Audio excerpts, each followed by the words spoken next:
Welcome to Penrose Learning, where we make understanding easy. You start by confirming prerequisites: Vscode, the Sqlite extension, and the Sqlite 3 CLI. Open your project folder and create a file named data, db, or open an existing db. Once done, open the Vscode command palette and run the Sqlite open database command so the extension registers the file.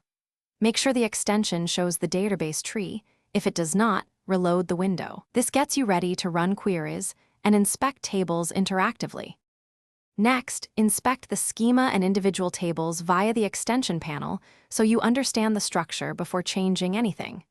Open a new SQL editor tab and write select, insert, update, and delete statements. Execute them and review results in the results pane. Use Explain for performance insight and parameterized queries to avoid injection. Make sure to save useful queries to a local file or the extension's history so you can reproduce steps later and track data migration or schema changes. Finally, apply and persist changes.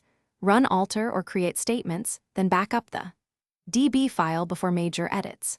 Export tables to CSV or SQL when migrating data, and use the Sqlite 3 CLI to run batch scripts for repeatable changes.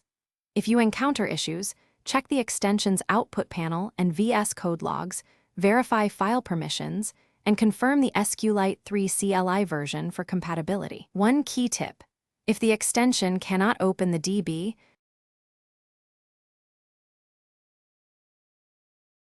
Thanks for watching. If this was helpful, leave a like and consider subscribing. See you next time.